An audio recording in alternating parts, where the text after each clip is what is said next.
Descárgate de una, la app para clientes Banco Pichincha, para pagar, cobrar y pasar dinero con tu celular, con la confianza de Banco Pichincha. Sociedad Funeraria Nacional SFN, siempre pendiente de tus necesidades. Da inicio la revista de opinión Democracia. Buenos días.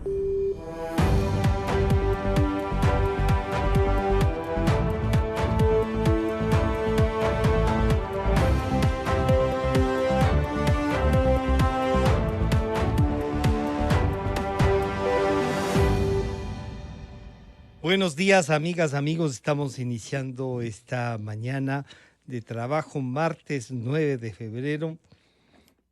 Bueno, va pasando el tema electoral.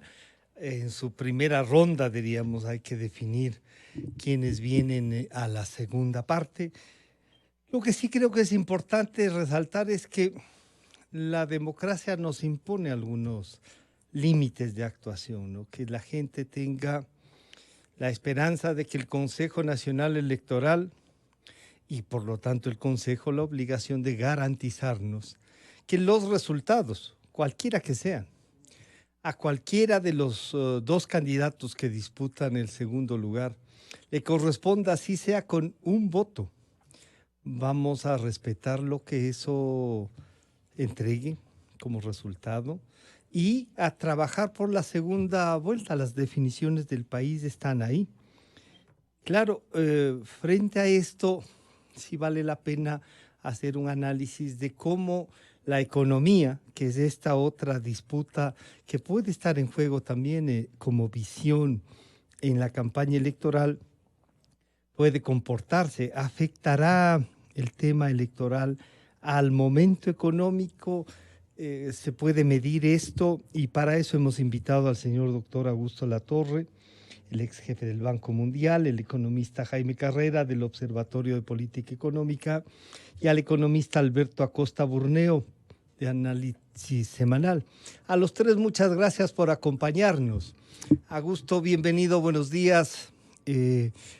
Una primera apreciación desde el punto de vista económico al hecho del domingo 7 y claro, como no salieron con domingo 7 podrían decir, pero aquí están, esos son los resultados. Hay 4 fuerzas que llevan a más o menos el 80% del electorado y esas 4 fuerzas tienen quizá dos visiones se acercan y otras 2 visiones también tienen algo frente al Estado y frente a las otras formas de llevar la economía. ¿Afecta cómo se mira esto? Augusto, bienvenido, buenos días. ¿Cómo le va, Francisco? Muy buenos días, muchas gracias por la invitación a esta entrevista. Un gran honor y un gran gusto estar aquí con mis amigos Jaime Carrera y Alberto Acosta. Saludos a ellos también. Mire, no se puede dudar que las elecciones nos han dado sorpresas. En el ámbito político, sorpresas muy grandes. Primero, no se anticipaba los resultados tan fuertes en favor de Yacu Pérez, que sugiere que hay una importante parte de la población que no solo rechaza el correísmo, sino que quiere una opción política que privilegie ciertos temas económicos con más fuerza, los temas de equidad social y los temas ambientales. Y ahí hay temas interesantes a los cuales me gustaría referirme después. Por otro lado, el resurgimiento de una tendencia de la izquierda democrática que sugiere que en la población hay una cierta sed por un papel del Estado en el ámbito de los servicios públicos, de la redistribución, de la equidad social, también importante. Y son temas económicos, a la vez que políticos y sociales. Y por otra parte, yo creo que hay una enorme claridad de la población en favor de la preservación de la dolarización. El 70% de aquellos que no votaron por Andrés Arauz, lo hicieron no solo por el rechazo al correísmo, sino también por el temor de que la dolarización entre en peligro.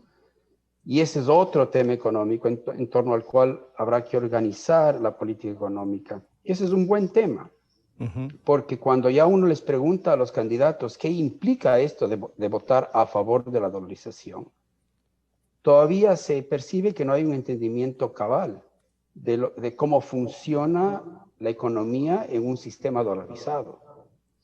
Y eso va a plantear grandes tensiones y desafíos. Por ejemplo, en un sistema dolarizado, la liquidez primaria viene del dólar, que es la divisa que el país no produce. No puede inventarla, no puede imprimirla. Entonces necesita generar dólares a través de las exportaciones, de la inversión directa extranjera, de los servicios del turismo, etcétera. De manera que cuando el país habla de liquidez, que es una palabra que se usa muy sencillamente en el Ecuador, el fondo está hablando de la capacidad de la economía de generar dólares, y eso te trae problemas especiales. Por ejemplo, la divisa no viene al país a menos que le pagues 11% al que te presta. Y ese dato es súper importante, porque ese dato es un determinante importante de las tasas de interés en el Ecuador. Y los candidatos de alguna manera piensan que se puede desligar el ingreso de dólares por vía del endeudamiento, que cuesta 10%, y la tasa de interés doméstica. Hay una conexión entre esos dos precios que pone restricciones. Le escuché, por ejemplo, estaba escuchando que el candidato Yacu Pérez piensa que se puede separar estos dos temas. Las tasas de interés en el Ecuador están en gran medida determinadas por la prima de riesgo país, que es lo que el país tiene que pagar cuando se endeuda afuera. Entonces hay todos estos temas, ¿no? Dolarización, claro, equidad social, ambientalismo, que son temas económicos que hay que traer a la mesa. Y esos se unen a aquellos que ya estaban. El déficit fiscal, la necesidad de que la economía se recupere y la necesidad de seguir saliendo de la pandemia. Y de enfrentar como hecho económico también pues, el tema de la pandemia, ¿no? Claro. Quiero saludar al economista Alberto Acosta Borneo. Alberto, bienvenido, buenos días. Y esta apreciación que podría ser, digamos, denominada, algunos es muy técnica, se aleja de esta visión política. Y claro, uno se pone a pensar, bueno, es que la visión política debe tener esta carga. Pero ¿qué lectura tenemos de la percepción de lo que los ecuatorianos han visto y han decidido en estas 4 opciones electorales más votadas y en la disputa que están 2 de estas 4 para llegar a definir? Se dice, y las encuestas así que el 92% de los ecuatorianos, o sea, incluso aquellos que votaron por el señor Arauz, piensan en que hay que sostener la dolarización y garantizarse. Y como ha dicho Augusto, el 70% podríamos decir ratifica al votar en estas otras opciones de eso. Se puede medir, se puede ver qué idea tienen los ecuatorianos sobre el manejo de la economía, o están manifestando en esto que Augusto ha dicho, las necesidades sociales más urgentes. Bienvenido, Alberto, buenos días.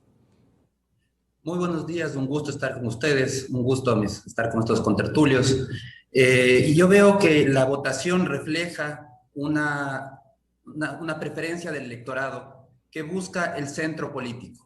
La centroizquierda, la centroderecha aparecen con fuerza, se aleja de los extremos y busca más bien irse hacia una posición con menos conflictividad. Entonces vemos a candidatos como Hervas, que hace propuestas que están entre centro-derecha, centro-izquierda. Posiciones de Yacu, que trata de ser un poco más conciliador, a pesar de que viene de una tradición de izquierda, pero busca un poco más de conciliación. Y yo creo que ahí está el desafío de Yacu, de confirmarse que es el que pasa a la segunda vuelta. Su gran desafío va a ser poder captar ese electorado que no votó en primera vuelta por él, no fue la primera opción en la primera vuelta, pero que yo creo que con mucha probabilidad sí puede ser la primera opción en la segunda vuelta.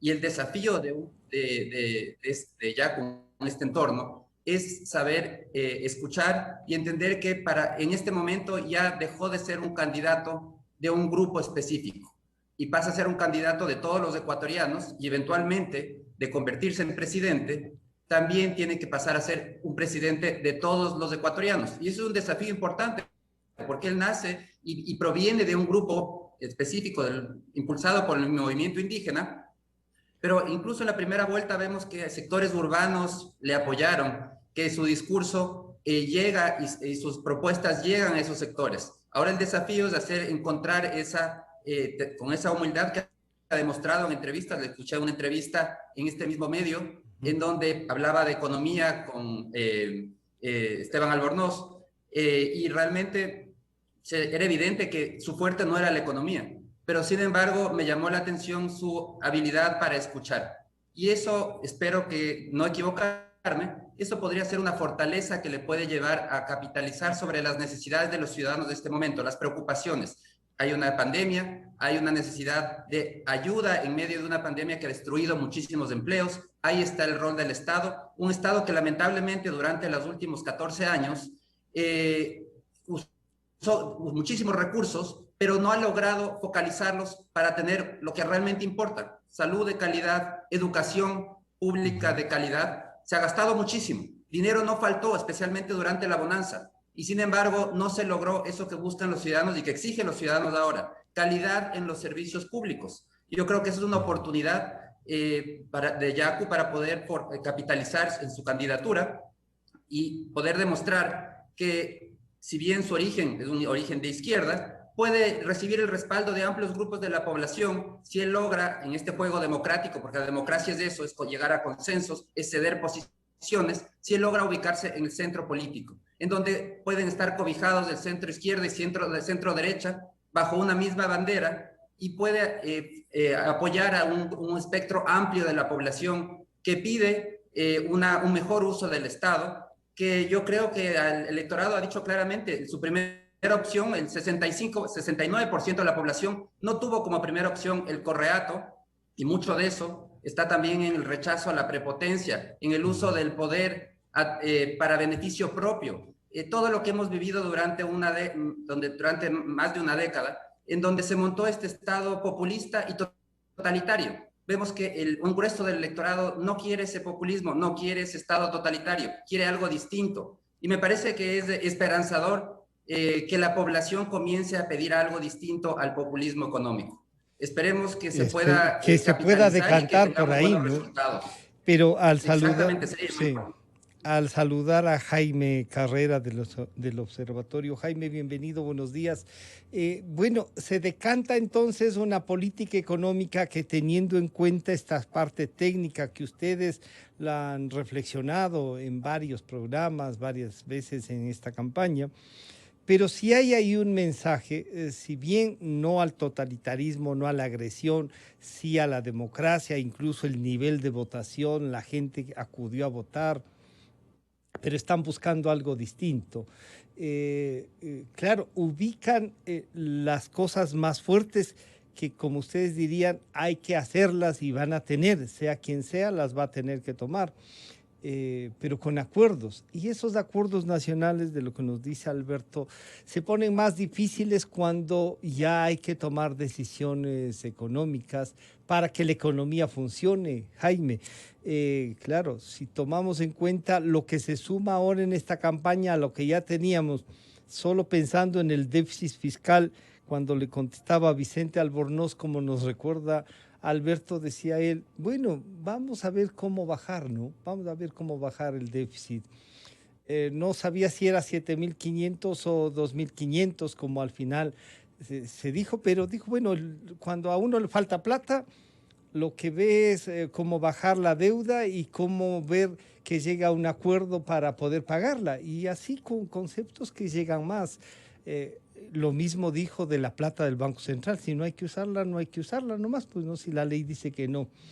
Pero bueno, esto es lo que hay, Jaime, y es posible, claro, más allá de las dificultades que pudiese tener si se resuelve la disputa al segundo puesto de otra manera que no sea el señor doctor Pérez, más problemas todavía. Jaime, bienvenido, buenos días. Buenos días, Francisco. Gracias por la invitación. Un saludo a la audiencia y un placer estar en este panel con Augusto, a quien estimo, y también a Alberto. Mira, yo hasta ahora no logro sobreponerme al shock de ayer. Yeah. No sé si me pase a mí lo mismo que a muchas personas, pero tengo un profundo desconsuelo, un profundo desaliento de lo que pasó en las elecciones. Dio muestra las elecciones del día domingo de ayer, la evidencia de un país absolutamente subdesarrollado, ¿no?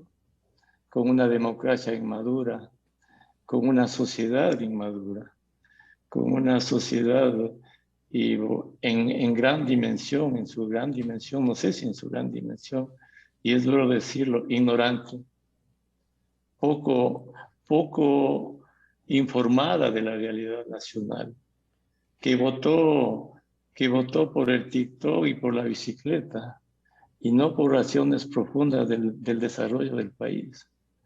La elección era entre tener una economía responsable, un manejo fiscal responsable, una visión estadista del país para emprender el camino al desarrollo. Y el otro extremo, que es el desorden, la irresponsabilidad, el autoritarismo. Esa fue en el fondo la elección, ¿no? Y la conciencia de esa realidad no se evidenció en las urnas. Hay una masa de gente que votó por cualquier cosa, con absoluta inconsciencia de lo que realmente requiere el país, que era esa elección. Entonces ahora estamos abocados, si sube el señor Pérez, a una realidad. Elegir al correísmo sería sepultarle al país de una vez por todas. Después de 10 años de correísmo, de todo lo que hemos hablado del daño que se hizo. Después de 4 años de Moreno, que algo avanzó. Tener 4 años de lanzamiento al vacío de Yacu Pérez. Serían 2 décadas. Y el Ecuador todavía no piensa comenzar en el camino serio al desarrollo. Seguramente, si sube Pérez, estaríamos en la tragedia griega de escoger. No admitir jamás la vuelta al correísmo y lanzarnos al vacío con Yacu Pérez. Esa es la tragedia del país. Sabemos cómo piensa este sector, el sector indígena, el sector que está detrás de este Pérez, que se oponen a todas las reformas, se han opuesto a todas las reformas que el país requiere para desarrollarse, que son de sentido común: exportar, tener cuentas en orden, tener una economía sana, firmar acuerdos comerciales, atraer inversiones, mantener un sistema financiero sólido, preservar la dolarización. Es decir, todo esto que requiere el país no es precisamente lo que requiere este sector. Entonces, nos vamos a consolar como ecuatorianos, a lo mejor con que algo pueda hacer Yacu Pérez. Es un desastre para el país, realmente. Es un desastre para el Ecuador. Que como sociedad, y no me refiero solo a los pobres o a los jóvenes, a las élites políticas, a las élites empresariales, no hayamos sido capaces de entender que necesitamos comenzar de una vez por todas un camino al desarrollo, que no es otro que la responsabilidad económica, que la responsabilidad fiscal, que la competitividad, que los cambios en las formas de trabajar, en exportar más, en atraer inversiones, pero Jaime, en parece tener un que eso, país bajo. Pero es que parece que eso, las urgencias sociales y los temas estos, que son obviamente consecuencia de esas malas aplicaciones de la economía, pero también de tremendas desigualdades, esas urgencias hacen que pensemos no tanto en esa racionalidad, sino en una vía de salida. Y no sé si hay una salida rápida, Jaime. No, es que la vía de salida no es continuar con lo mismo. La vía de salida, es cierto que hay pobres en el país, es cierto que hay problemas agravados por la pandemia, pero la vía de salida no es elegir lo mismo atenuado. No es esa salida. ¿Acaso las salidas en este año, si tenemos un déficit de 7.000 millones de dólares, ya para bajarlo a 4.000, en el acuerdo con el fondo se necesitan 1.500 millones de ingresos y menos 1.500 millones de gastos? Tú cuando le entrevistaste a Pérez y le hizo la pregunta a Vicente Albornoz, ¿sabe cuál es el déficit? ¿Cómo manejarlo? El hombre estaba en la luna, no tenía la menor idea. Y el Ecuador necesita un estadista para sacarle adelante el país. Hay mucho que hacer, justamente lo que tú dices. 5 millones de desempleados, pobres, informales, un país que no tiene inversiones, que crece poco y que va a crecer poco, un país que necesita exportar en abundancia, invertir en abundancia. Mira tú, el año anterior, la inversión total de la economía se redujo en 6.000 millones de dólares. Solo alcanzar ese nivel del 2019 va a llevar tiempo. Necesitamos inversiones por 30.000 millones de dólares. Bajar el déficit fiscal en este año. Si no hay el flujo de 5.000 millones de fondos monetarios multilaterales, el país quiebra. Otra vez, quiebra. Se necesita el acuerdo con el fondo, se necesita rigor fiscal, se necesitan muchas cosas. Es que lo que no se entiende en el país es que para salir adelante necesitamos esfuerzos de toda la sociedad. Y no necesitamos tratar de volver a comenzar tibiamente y escoger entre el extremo de Arauz, que es inadmisible en el país, y un lanzamiento al vacío con Pérez. Es posible que este hombre ¿sí? Es lo que dice. Tenga, perdóname, es posible que tenga cierta apertura a todo eso, pero en su gen, en todo su rodeo de gentes que le apoyan, no es la prioridad hacer las reformas que el país realmente quiere para progresar. Mira, vamos a tener años duros en el país, muy duros en el país.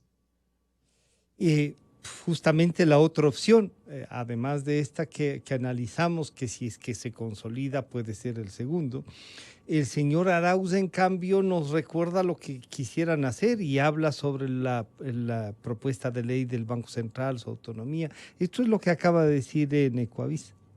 El Ecuador sí tiene recursos, sí tiene dinero actualmente. El gran problema es que no hay la prioridad correcta. Por ejemplo, en diciembre se recibieron 2.000 millones de dólares por parte del Fondo Monetario Internacional. Y en vez de utilizar ese dinero para igualarse en las deudas con los gobiernos locales, en apoyar a la producción de nuestro país, en generar trabajo en el Ecuador para las familias ecuatorianas, lo que hizo el gobierno fue prepagar nuevamente 1.200 millones de dólares en deuda. ¿Qué sentido tiene ese? Recursos sí hay, lo que no están en orden son las prioridades. Se está enviando la plata afuera, se está pagando a los banqueros y no se está cumpliendo su principal obligación, que es atender al pueblo ecuatoriano. Cuando piense en financiamientos, entonces, ¿hacia dónde? ¿No va a ser otra vez con China comprometiendo el petróleo a precios que les convenía solamente a los intermediarios, como se hizo en el pasado? Mira, nosotros vamos a acceder a distintas fuentes de financiamiento, pero la principal es las propias fuentes que tiene el Estado ecuatoriano.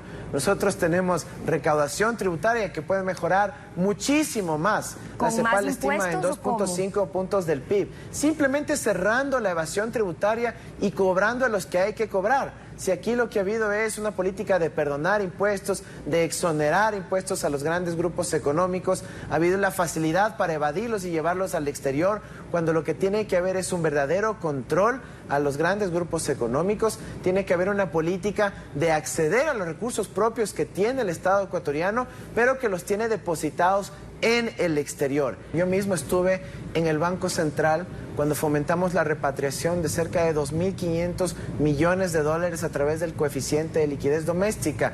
Nosotros dominamos a la perfección las herramientas regulatorias, los incentivos, los mecanismos para que los recursos vuelvan al Ecuador. Ahora, lamentablemente, hay un grupo pequeño de banqueros que no quiere fomentar el retorno de capitales a la patria, que quiere seguir fomentando que salgan los dólares del país, y por eso se oponen y proponen una ley de privatización del Banco Central. Para ellos pueden estar en el cuerpo directivo del Banco Central y evitar que bajemos las tasas de interés, traigamos los dólares de vuelta, eliminemos las comisiones absurdas que nos tienen hasta la coronilla los ecuatorianos, y obviamente quieren evitar que reestructuremos las deudas.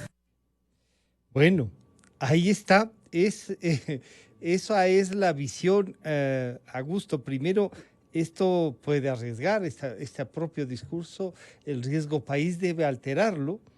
El tema de los bonos ecuatorianos deben haber caído, basta con eso, es el primero que sale. Y lo que Jaime nos recuerda es que, claro, el señor Pérez, si bien confrontado con lo grotesco del correísmo, tiene una visión en donde ha tenido asesorías sobre esto y ha hablado también sobre estos temas. Reivindica, por ejemplo, lo de octubre y piensa tanto la CONAIE como Pachacute que octubre es lo que como consecuencia de octubre, digamos, llega el señor Pérez a disputar este segundo puesto que se puede resolver a favor de él. Bueno, pero ahí está una visión que dice, sí tenemos la plata, no hemos dado prioridades, nos habla de la recaudación, que hay gente que no paga, pero ellos estuvieron, él mismo estuvo en el Banco Central, se gastaron la plata y no los hemos metido presos. Bueno, él dice que no se puede todavía recuperar esos impuestos si en 10 años ellos no hicieron y hacían lo que les daba la gana. Augusto, ¿cómo vemos este panorama? El micrófono, Augusto. Ahí está. Gracias.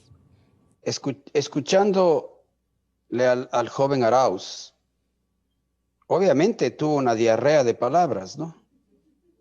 En la que dijo todo y dijo nada. Y uno diría, bueno, está en campaña y por eso dice lo que dice, porque no hay coherencia en la economía desde el punto de vista económico de lo que dijo, o ignora economía y nunca tuvo buenos profesores o no leyó los libros de economía básicos. Sin embargo, tiene un discurso que de alguna manera llega al votante común y le hace pensar que las cosas son fáciles. Le hace pensar que el país tiene recursos para recuperarse y crecer suficientes. No enfatiza el hecho de que los recursos hay que generarlos por vía del trabajo, por vía de las exportaciones, por vía de atraer inversión. Y todo lo que dice más bien asusta para los que sabemos de economía, pero hipnotiza al pueblo que no conoce de economía. Y yo creo que de ahí viene la angustia de mi estimado amigo Jaime, ¿no? Que dice, o es un regreso al correísmo, lo cual sería inaudito y un verdadero desastre, o es un salto al vacío. Ahora, yo quisiera ser un poco más optimista que Jaime, y pienso que no necesariamente sería un salto al vacío. Obviamente, si es que el que pasa a segunda vuelta es Guillermo Lasso, en torno a Guillermo Lasso se puede organizar un programa económico que enfatice, como él lo ha dicho en su discurso, en la generación de empleo, la inversión, el papel activo del sector privado y un Estado complementario que se preocupe por los temas sociales. Si bien incluso el discurso de Guillermo Lasso tendría que complementarse para incorporar las inquietudes que han salido en las elecciones, Guillermo Lasso tendría que hacer una coalición. Lo mismo con Yacu. Si Yacu es el que pasa la segunda vuelta y hasta ahora parece que eso va a pasar, tendría que hacer un gobierno de coalición. Y nosotros, los ciudadanos, debemos empujarle al candidato que pase a la segunda vuelta a armar una coalición estructurada, con contenidos. No solamente una coalición que rechace al correato o al correísmo, sino una coalición que tenga contenidos programáticos. Y entonces ahí hay que aclarar las cosas. La ley que fue al Congreso sobre el Banco Central, la así llamada ley COMIF, es una ley cuyo principal objetivo es custodiar bien la dolarización con la institución que se necesita. El custodio de la dolarización es del Banco Central. Necesita una ley que le obligue a custodiarla. Eso no es privatización. Es la privatización del Banco Central, dice. Y ni siquiera ha leído cómo van a salir electos los miembros de ese directorio, porque ahí va a ver que no hay Y si es que es porque son personas que no son designadas por el gobierno, no es que se privatizan, pues se eligen, se nombran. Exacto, o sea, parecería que cuando él dice privatización es simplemente cualquier arreglo institucional que le aleje a esa institución del manotazo del gobierno. O sea, si no está bajo el control de un ejecutivo desfadado, pues él piensa que eso ya es privatización y quiere echar mano de lo poquito que hay en el Banco Central, que no es del Banco Central, es de los depositantes que a través de los bancos ponen el encaje en el Banco Central, o es dinero del gobierno que tiene su cuenta ahí, que necesita para su gestión fiscal, pero no es para que se eche mano de un lado para otro. Entonces yo pienso que hay un tema de cómo evitar el salto al vacío, pues con una coalición que tenga contenido programático. Y ese contenido programático va a tener que incorporar las restricciones objetivas con las que vive la economía. Vamos a tener que seguir administrando la escasez hasta que la economía se recupere. Y eso requiere gestión profesional. La administración de la escasez necesita al menos saber sumar y restar, lo que parece que el señor Arauz se ha olvidado. Se ha olvidado de que las cosas hay que sumar y restar. Se necesita... Está pensando en gastarse lo que hay hasta cuando aguante, supongo. Bueno, quiere gastarse lo que no tiene. Por eso es que tiene la idea de imprimir un dinero electrónico, porque sabe que no tiene dinero. Entonces quiere imprimirlo, y la pregunta que yo tendría para él es ¿cuál va a ser el tipo de cambio del nuevo dinero electrónico? Porque el nuevo dinero electrónico, en el rato que se vuelve importante, va a tener un tipo de cambio. Y habría que preguntarle quién va a custodiar ese nuevo dinero electrónico y cuál va a ser la evolución de ese tipo de cambio. ¿Y cuál va a ser el respaldo además? Pues no es cierto, porque no solo quién va a custodiar. Al no tener respaldo va a tener un precio distinto al dólar, obviamente. Alberto, lo que acabamos de escuchar, y esperamos alguna otra definición también del señor Pérez, del señor Lazo, un poco, ustedes la han escuchado en la campaña, ha sido, creo yo, que el que más se ha expuesto en esto, incluso para que le critiquen y puedan disparar sobre su candidatura. Pero esto que nos habla de privatizar el Banco Central, de no tener cuidado, de que sí tenemos plata, suena bien a los oídos de los ecuatorianos, Alberto, como reconoce a gusto. Dice, oigan, sí, si el que no sabe le escuche, si tenemos plata, pero no priorizamos bien. Y hay plata guardada en el Banco Central y no queremos gastarla. Y no les cobramos bien los impuestos. Y oiga, pero usted también estuvo ahí, ¿no? ¿Qué pasó? ¿Por qué no cobraron? Alberto, ¿qué reflexionamos así? Ese del típico populismo económico para engañar a los votantes, decir no cobramos impuestos, el SRI tiene todas las herramientas, hay procesos judiciales de por medio y puede cobrarlo. Ellos tuvieron el poder 10 años y no cobraron impuestos, entonces es culpa de ellos que no cobraron impuestos. Simplemente son argumentos sin sentido que no tienen ningún respaldo, igual que la supuesta privatización del Banco Central. Al final del día es para lograr su objetivo. Yo creo que más bien me parece más importante, más que hablar de estos desvaríos del Correato, que parece que está bastante preocupado, sea de hecho, yo creo que es importante hablar de esa coalición que habla Augusto. Y eso me parece que es fundamental, es el tema, necesitamos una nueva coalición, las realidades son las que son. ¿A muchos nos hubiera gustado otra realidad? Sí, definitivamente.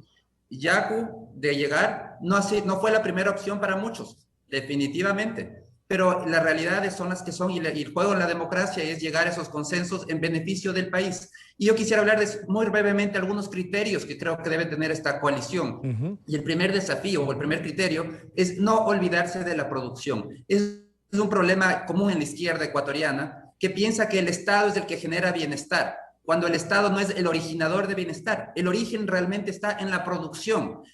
El Estado depende de la producción para cobrar impuestos, para hacer sus programas. Entonces no podemos caer en el mismo error del Correato, de olvidarse de la producción y pensar que todo se origina en el Estado. Necesitamos impulsar la inversión. Ese es un primer tema. Segundo tema, el respeto.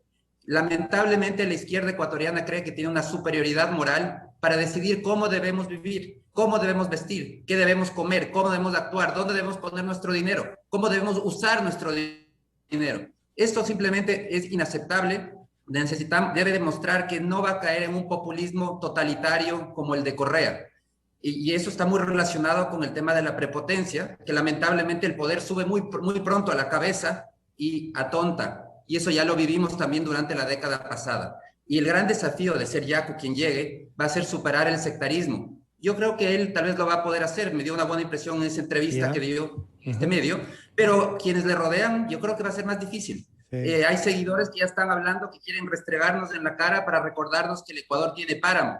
Eso es lo que no se debe hacer. Tienen que recordar que el Ecuador, como tiene páramo, tiene costa, tiene montubios y tiene afrodescendientes, tiene población blanca, tiene población mestiza. Es un Ecuador diverso. Y ese va a ser el gran desafío también de una coalición, entender que hay que cambiarse de sombrero. Si bien Yaku pudo haber llegado con un sombrero del sector indígena, este momento tiene que ponerse el sombrero de los ecuatorianos, que somos absolutamente diversos, y eso exige sanar las heridas de octubre de 2019. Heridas todavía supurantes. Se necesita una reconciliación nacional. Yo creo que es fundamental un pedido de disculpas por octubre de 2019 de parte y parte, porque las disculpas son mutuas, no son de un lado o del otro. Se necesita sanar las heridas del país y empezar a construir para lograr este consenso. Ojalá que se logre, ojalá que no sean solamente sueños, pero definitivamente los países para operarlas en democracia funcionan vía consensos, no vía imposiciones, ni vía autoritarismo como se quiso implementar durante los 10 años del Correato. Jaime, esta es la realidad, sí, lo que ustedes lo están diciendo. Y si bien, claro, Augusto decía, Jaime está menos positivo, digamos, como suelen decir cuando la economía ha crecido en menos 5%, en menos 9%. No ha crecido, ha decrecido entonces. Este es un momento de decrecimiento, Jaime. Pero el acuerdo, esto que ustedes están analizando, que es posible llegar a un consenso, pasa por lo que acaba de decir Alberto con facilidad, o sea, de que tengamos de lado y lado, la mayoría de los ecuatorianos, el entendernos, el mirarnos y el saber que si no vamos juntos esto no camina. Y entonces hay que ayudar. A lo mejor la salida es más lenta, pero hay que ayudar a que se camine, porque si no lo otro es quién se impone a quién, Jaime. Sí, y es correcto, este rato es lo que tenemos. Pero déjame referirme a un joven que quiere ser presidente y que no tiene la menor idea de la responsabilidad que significa conducir una nación. Conducir a 17 millones de ecuatorianos, por Dios. Ser presidente es algo inmenso, de una responsabilidad, pero inconmensurable. ¿Cómo se puede arriesgar a ser presidente de esa manera? ¿Cómo puede un joven decir que se va a tomar los dineros del Banco Central para gastar como bien quiera? El Banco Central tenía hace una semana reservas por casi 7.000 millones de dólares. Y los dueños de la reserva, entre el encaje del sistema financiero que es nuestro dinero y los depósitos de todas las entidades públicas, Seguro Social, municipios, Tesoro Público, empresas, eran 5.000 millones de dólares. El Banco Central necesitaba 13.000 millones de dólares o 12.000 millones de dólares para cubrir todas a estos depositantes. Y solo tenía ni 7.000. Entre oro, aún vendiendo el oro y los dólares que tenía el Banco Central o tiene, no le alcanza para cubrir las reservas de nuestro dinero que está allí, del encaje de las entidades financieras. Hagamos este ejercicio. Si todo el sistema financiero eligiera al Banco Central, dame mis dólares, que mis depositantes quieren esos dólares, al Banco Central le faltarían como 1.000 millones. Y no hay un solo dólar, escúchenme bien, un solo dólar para pagar, para darle la plata al Seguro Social, a los municipios, a las empresas públicas, al Tesoro Nacional. No hay. ¿Cómo puede un señor pretender usar la plata de nosotros, el Banco Central, confiscar ese dinero para hacer lo que le da la regalada gana? O sea, es inaudito. Es inaudito en el país. Y claro, aquí Alberto y y mis queridos amigos de Augusto, que tanto aprecio, dice, claro, es que esto seduce a la población. Ese es el problema del país. Porque si tuviéramos una población más informada, más consciente de lo que requiere el país y de lo que no se tiene que hacer en el manejo del Estado, si tuviéramos unos jóvenes más inmersos en esta realidad, que entiendan cómo es el manejo de la economía, del fisco, este hecho lo que ocasionaría es el repudio general. Eso debería ocasionar el rechazo, el oprobio, incluso la ofensa de este tipo de actitudes. Pero eso no ocurre en el país. Eso no ocurre en el país. Entonces, ese es el problema radical del Ecuador. Cómo formar a la sociedad, cómo tener una suerte de pedagogía para que la sociedad en general, al menos en su mayoría, entienda cuáles son las responsabilidades económicas, fiscales, comerciales, políticas para salir adelante. Esa es la esencia del problema, a mi juicio. Ahora bien, Pancho, es cierto, es lo que tenemos este rato, ¿sí? Es posible que Pérez llegue a la presidencia, es muy posible, y es además lo que deseamos, y es a lo que nos venimos, lamentablemente es a lo que nos vemos forzados, porque el dilema está entre rechazar el oprobio del correísmo, esta barbaridad, que si llega el correísmo al poder, tendríamos 4 años en donde se restituye toda la gente, vienen los delincuentes, y después de 4 años tendríamos a Correa en el poder, y después tendríamos 20, 30 años más de esta barbaridad, tendríamos Venezuela. Entonces esto hay que rechazar, y la forma de rechazar, nos guste o no, con dolor o no, es votar por Pérez. No hay otra manera, ¿no es cierto? Y entonces, si es que él es el que define, sí. Pero si no se define por él, ya va a tener una dificultad. Y Lasso tendría mayores dificultades de hacer esta coalición de la que ustedes hablan. Exacto, Lasso tendría mayores dificultades, entonces Pérez es lo que vamos a tener, es posible, y tendría que encontrar los acuerdos. Y la apertura que plantea Alberto, claro. Solo te pongo un ejemplo para los acuerdos, Pancho, permítame. El próximo año, si queremos comenzar un programa de sostenibilidad fiscal, necesitamos una reforma tributaria inevitable. 2.000, 3.000 millones de dólares de tributos. Entonces, se podrá lograr el acuerdo en el legislativo y tendrá la visión Pérez con su gente que le apoya de hacer esto, solo para ponerte un punto, ¿no? Entonces, esto es lo que tenemos que enfrentar en el futuro, ¿no?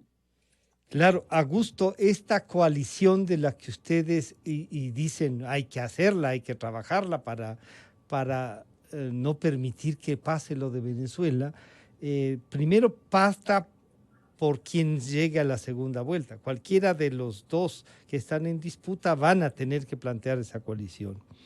Si nos vamos por lo que dice Alberto, se le ve más abierto a Pérez y quizá con este respaldo social, con mayores posibilidades de llegar a los otros sectores que no votaron por él en esta primera vuelta.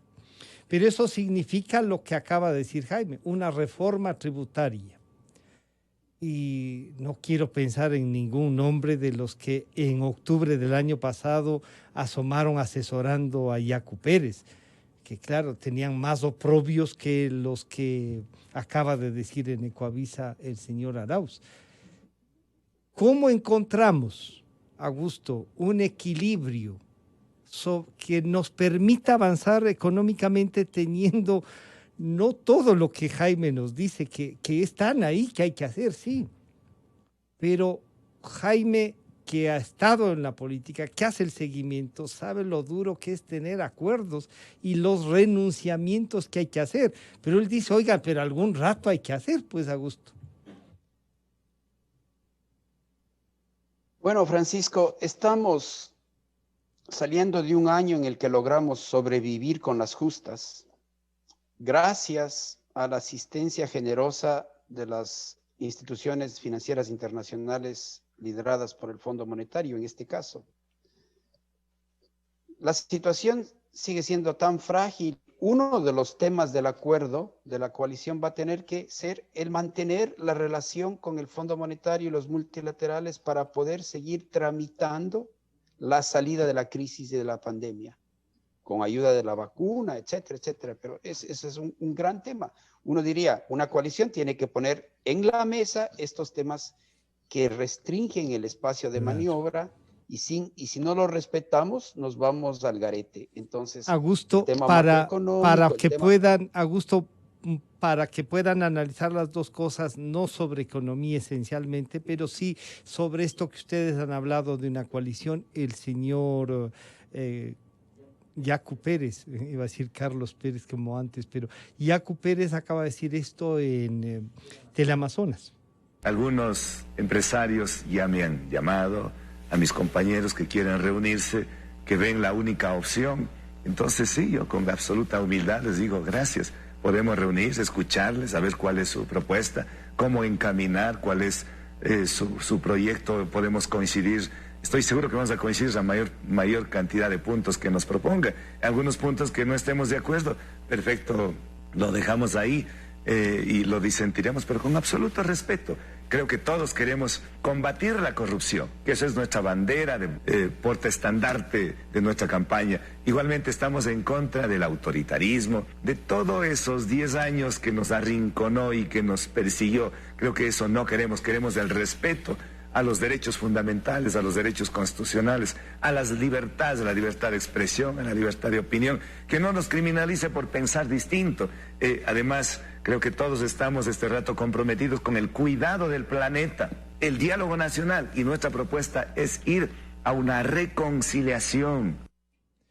Augusto, ahí está, no es económico el planteamiento, pero da una base para llegar a esto que ustedes dicen, ¿no?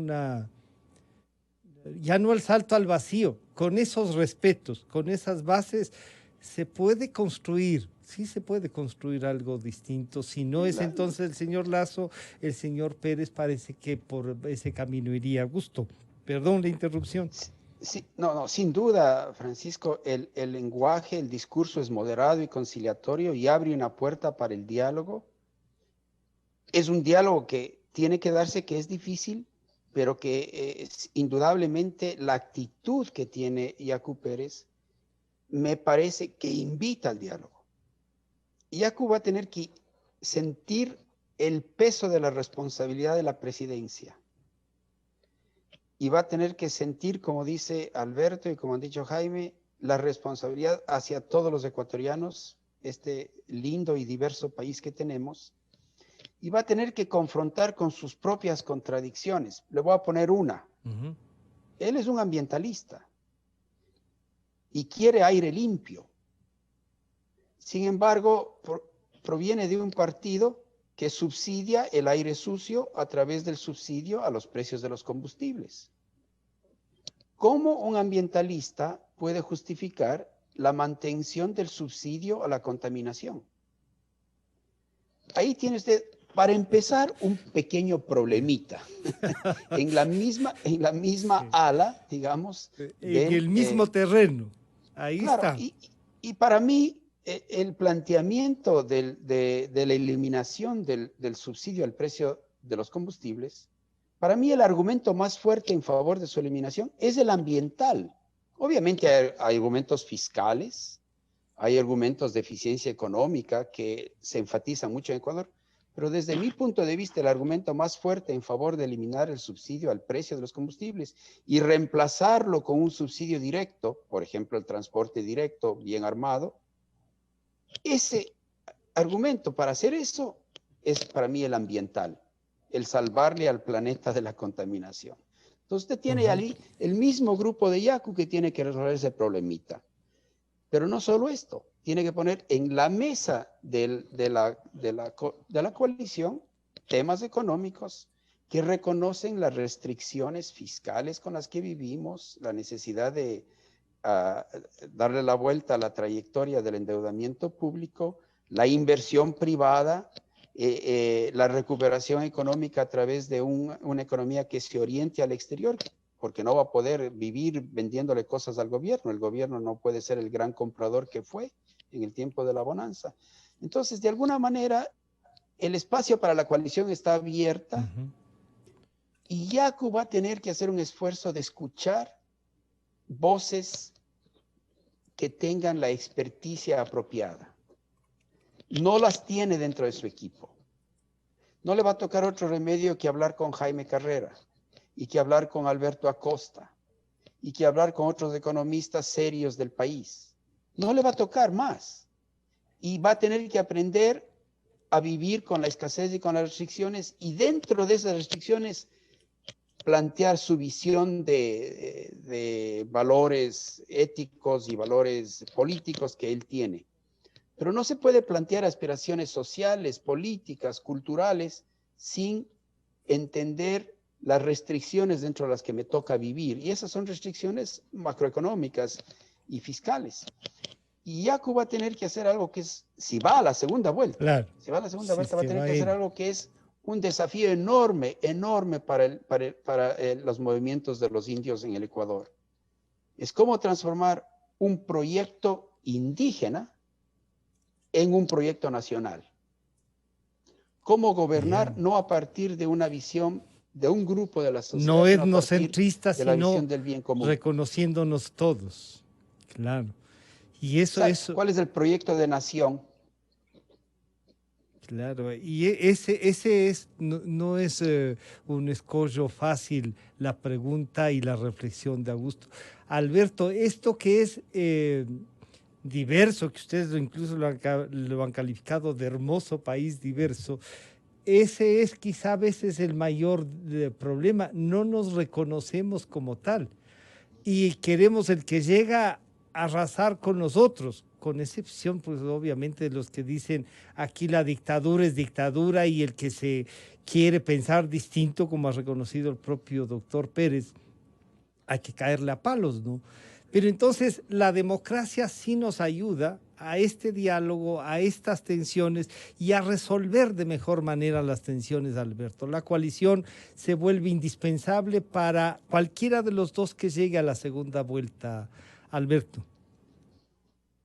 Definitivamente, yo creo que somos un país que no sabe conversar, ciudadanos que no sabemos que para conversar hay que empezar con un respeto hacia el resto, con una decisión de humildad, y por eso es que creo que tal vez en esta ocasión sea distinto, que podemos enfrentar con un espíritu democrático para liberarnos de ese totalitarismo y populismo de Correa, que pensaban que la democracia era imponer su voluntad, y al que no le guste, que le vaya bonito. Sí. Ya nos dijo infinidad de ocasiones.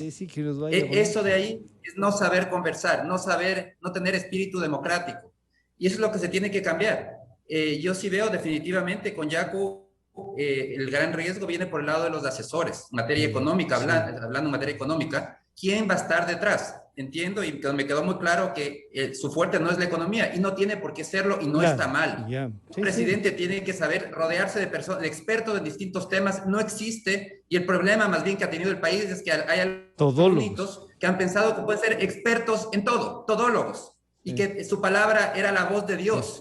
Y así vivimos durante más de una década, de tumbo en tumbo, tomando malas decisiones por estos pseudo expertos todólogos.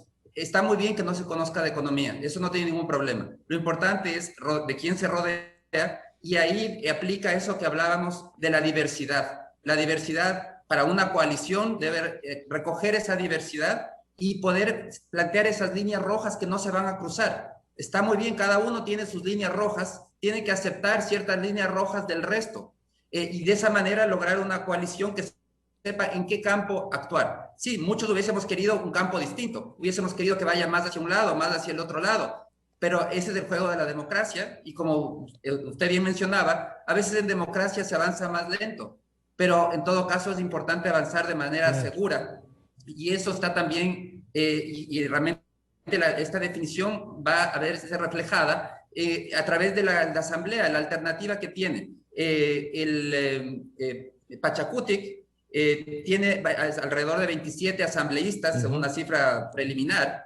El Correato va a tener alrededor de 49, y los partidos de centro a centro derecha van a tener unos 47 asambleístas. Aquí la definición es hacia qué lado se va a ir. Queremos un Pachakutik que se vaya hacia y se arrime a los 49 del Correato. Esa es una alternativa.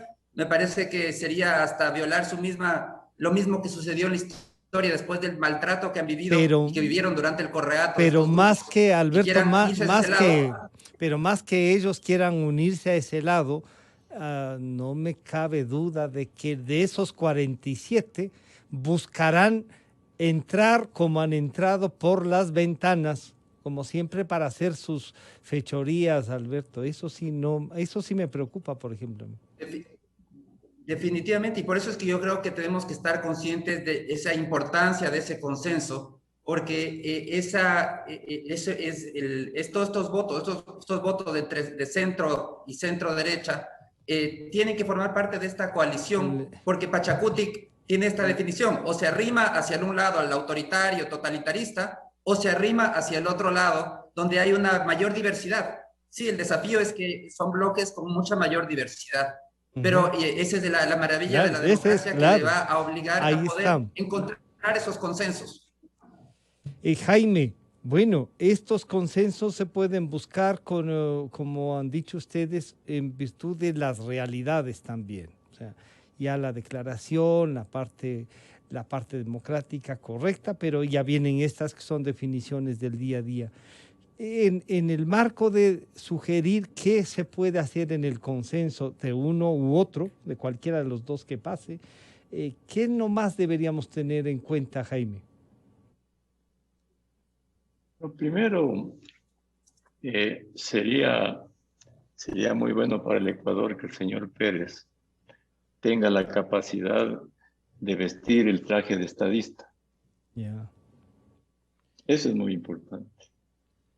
Y significa vestir el traje de estadista, superar las visiones dogmáticas de un grupo y entender que el camino de todo el Ecuador es un camino que exige acuerdos, que exige consensos sobre determinadas cosas que a su vez no admiten muchas opciones. No admiten muchas opciones. Rigor fiscal, responsabilidad en la economía, atraer inversiones y todo lo que se ha dicho. No hay muchas opciones en el país. Y el señor Pérez ha hablado de respeto. Es fundamental el respeto en una sociedad. Las libertades civiles, políticas, económicas, sociales. Pero en octubre del 2019... No, secuestraron, rompieron cabezas. Nos respetaron a todos. A todos. Yo tengo ese dolor profundo del octubre del 2019. Estuvimos encerrados, peor que ahora en la pandemia, con miedo de salir de nuestras casas. Se destruyeron las propiedades en la ciudad de Quito. Y ahí estaban de acuerdo. Y ahí se juntaron con el correísmo. Exacto. ¿Y quiénes estaban allí? Entonces, todo eso hay que vencer. Necesitamos respeto, y el respeto es libertad a nuestra economía, a nuestras acciones, a nuestra civilidad. Lo de octubre de 19 le marcó al país. Si no se hubiese hecho esa revuelta de octubre inaudita, tendríamos a lo mejor un país algo más diferente. Eso lo marcó. Y parecería que incluso eso está ayudando a que el señor Pérez tenga esta votación. ¿Sí? Entonces hay una gran contradicción en esto. Pero para no ponerme en estos extremos, es cierto, el señor Pérez tiene que asumir, si es que sube a la magistratura, la función de un estadista, que sepa dos cosas esencialmente: inspirar a la sociedad para seguir el camino correcto a la prosperidad, uno, y dos, tener la capacidad, la pedagogía de hacerle entender al Ecuador cuáles son las serias limitaciones fiscales, económicas, sociales, comerciales que tiene el país, y que dentro del campo de la inspiración y de la habilidad para hacerle entender el país la crisis que tiene, entre esos dos campos, encontrar el camino correcto de la gobernabilidad, claro, para llevarle al país hacia la ruta del progreso, que no va a ser un camino fácil, que va a ser un camino lleno de espinas, de contradicciones, de esfuerzos colectivos. Eso es lo que necesitamos en el futuro. Y allí, si tenemos esas cosas, inspiración por un lado, para decirle a la sociedad, vamos por acá, porque yo tengo la mente abierta para llevarle a la sociedad. Vamos a vencer los dogmatismos de este grupo y de este otro grupo. Y luego le voy a explicar a la sociedad la realidad por la que no votaron. Porque el país no está votando por esa realidad. Está votando por la bicicleta o por otro tipo de cosas. No está votando por la realidad que tiene que votar. Entonces, el señor Pérez, si es que llega al poder, tendrá que explicarle todo eso y decirle, bueno, entonces, en función de eso vamos a formar una gran coalición de gobernabilidad sobre los puntos esenciales. Tema fiscal, cómo atraer inversiones, cómo arreglar el mercado de trabajo, cómo en primer término, vencer la pandemia, vacunar, porque este rato la principal medida de política económica es vencer la pandemia. Eso primerito. Y luego el resto de cosas. Firmar el acuerdo comercial con Estados Unidos, continuar con el acuerdo con el Fondo Monetario Internacional, ponernos de acuerdo en el aspecto tributario, en competitividad. Bueno, hay un montón de cosas sobre las que hay que establecer una suerte de gobernabilidad. Hay que acordar, sí. Les quiero pedir a los tres, se nos fue el tiempo, un mensaje final, porque este es un momento en el que se va a definir quién entra a la segunda vuelta, se va a definir. Y yo creo que democráticamente hay que tener paciencia y respetar a quien salga segundo, a quien salga. Ya está uno ahí, listo para competir con el resto del país. Y una reflexión que me decían, oye, pero hay que respetar y no enfrentarnos, porque que les vamos a matar a los que no piensan como uno. O sea, no, pero si me vienen a matar a mí, les voy a responder. Eso es lo que queremos evitar. Y la democracia sirve para eso. Así es que a los tres les pido un mensaje de reflexión, no solo en la parte económica, que ya se ve que hay alteraciones, los bonos caen, algunos dirían, está bien, ya comenzaron con bonos caídos hace 14 años y los pativideos nos demostraban para qué querían hacer caer esos bonos. ¿Qué reflexión, Augusto, y un mensaje a la ciudadanía? Bueno, yo creo que estamos viviendo la transición electoral más importante de los últimos 100 años en el Ecuador, en donde más que, como decía Jorge Ortiz, más que elegir un candidato, estamos eligiendo un destino. Y como bien dice Jaime, el ecuatoriano de la calle, el votante medio, tiene un entendimiento muy deficiente de las realidades objetivas que enfrenta la sociedad. Y una de esas realidades viene por el lado económico. Y el lado económico pone restricciones que hay que administrar, hay que gestionar, pero hay que gestionarlas en torno a una visión de país, a una visión de nación, del país al cual queremos llegar. Y esa visión típicamente tiene elementos en los cuales es fácil concordar.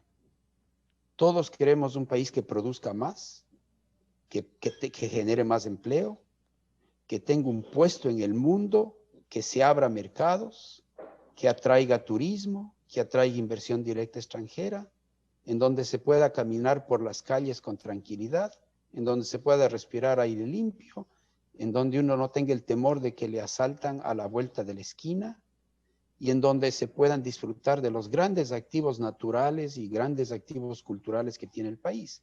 La visión no es difícil de armar el consenso en torno a la visión. Lo difícil es decidir cómo hacer eso sin desordenar las cosas.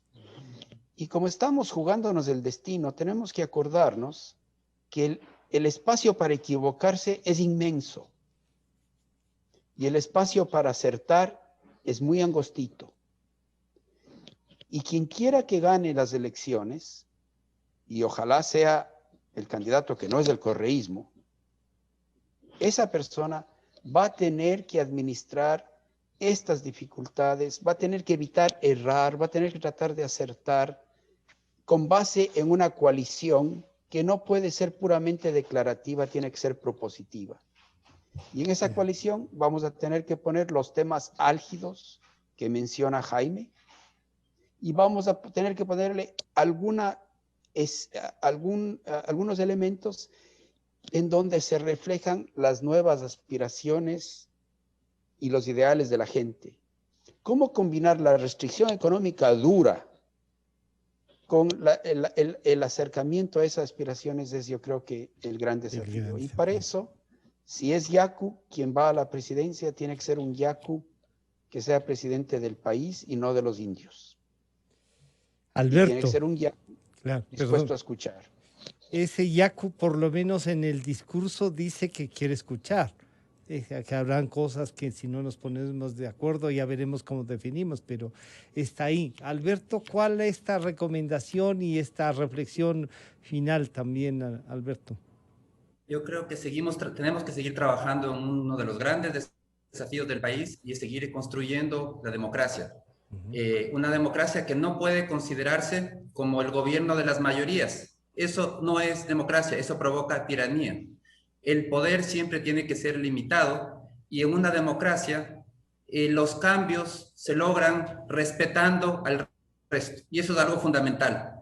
No puede ser un poder ilimitado de las mayorías como vivimos durante la última década, en donde no importaba el derecho del resto. Ojalá que sepamos en esta ocasión seguir trabajando hacia la construcción de instituciones que limiten ese poder del Estado para que no pueda pisotear al resto, incluso en democracia, incluso cuando hay mayoría, hay un límite que es el resto de ciudadanos. Y los cambios, el beneficio de la democracia es que los cambios se deben realizar a través de conversar, a través del diálogo, del consenso.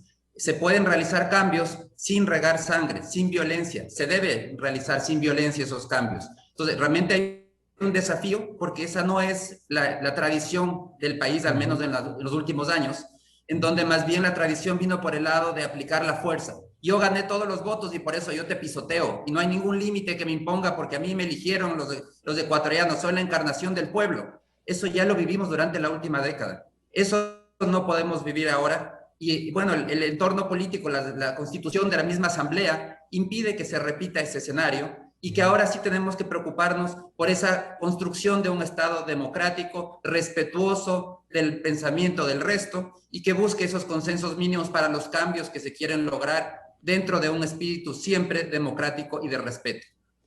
Jaime, el mensaje final y esta reflexión, agradecerles a los tres también por esta reflexión y por invitarnos a seguir soñando, ¿no? Que es algo que es importantísimo. Si nos dejamos de...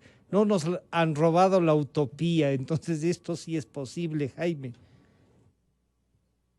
Sí, el primer mensaje, Francisco, es a toda la sociedad ecuatoriana, que como decía Augusto, estamos abocados a elegir nuestro destino.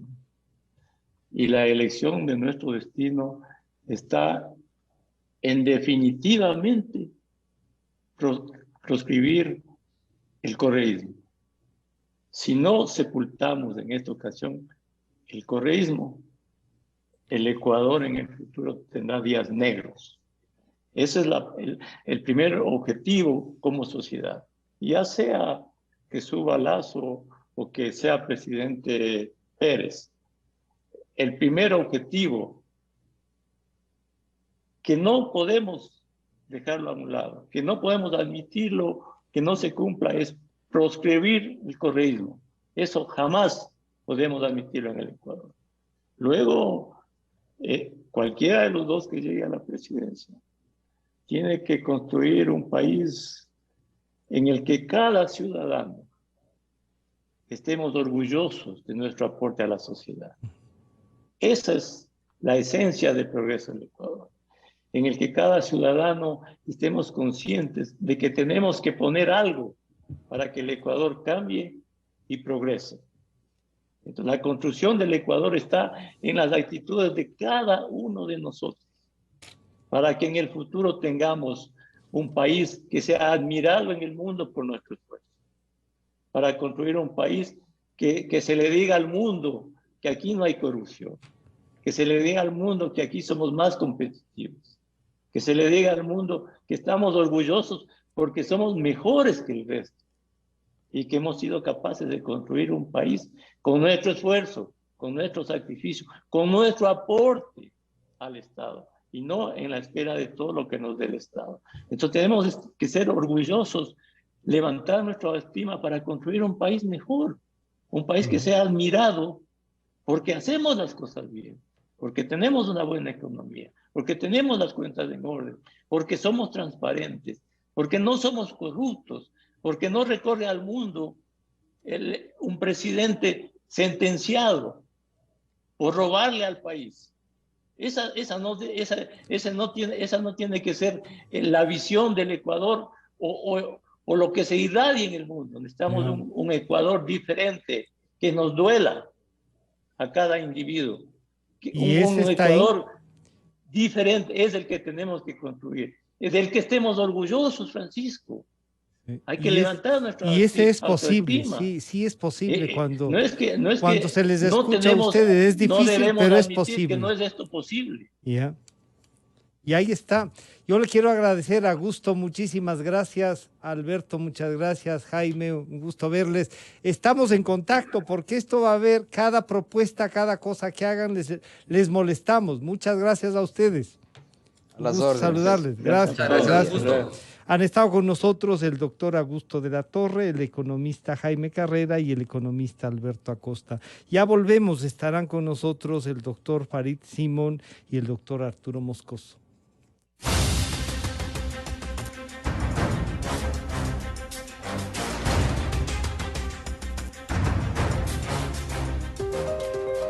Calidad. Innovación. Completamente democracia. Inicio de espacio promocional y publicitario. Si eres de los que ama estar en casa, pues con Banca Virtual Intermático puedes pagar